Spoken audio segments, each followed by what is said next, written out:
আসসালামু আলাইকুম প্রিয় দেশবাসী।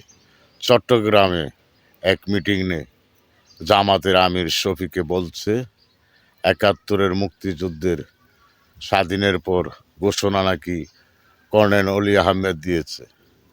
আর এখন কত বড় মিথ্যাবাদী কথা। সারা জীবন শুনলাম জিয়াউর রহমান ঘোষণা দিয়েছে, স্বাধীনতার ঘোষণা।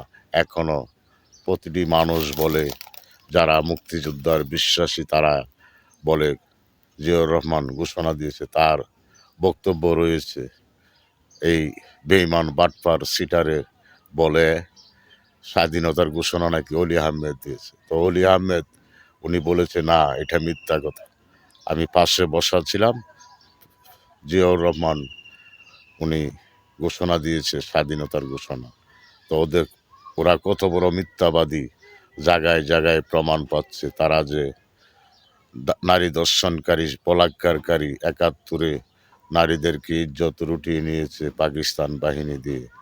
এখন সকল মানুষের চোখে ধরা খাচ্ছে এই জামাত শিবির রাজাকারের বাচ্চারা। তারা জায়গায় জায়গায় মিথ্যা বলছে, মিথ্যা রটাচ্ছে। মেয়েদেরকে বলছে, যারা চাকরিজীবী তাদেরকে বলছে পতিতা। আরও অনেক কিছুই, কত বলবো তাদের কথা। তাদের মিথ্যা কথার কোনো শেষ নেই।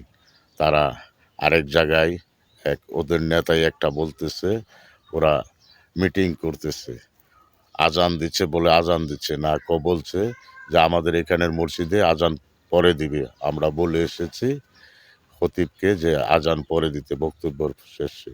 তারা কত বড় মোনাফেক।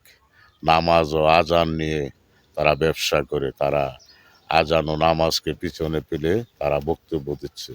এইসব মোনাফেক। আর আমাদের বাংলাদেশ জাতীয়তাবাদী দল বিএনপির প্রধান জনাব তারেক রহমান আজান দিলে মাইক বন্ধ করে দাঁড়িয়ে থাকে। আর তাদের ব্যবহার কেমন, আর এই জামাতের ব্যবহার কেমন, সেটা দেশের মানুষ টের পাচ্ছে এখন।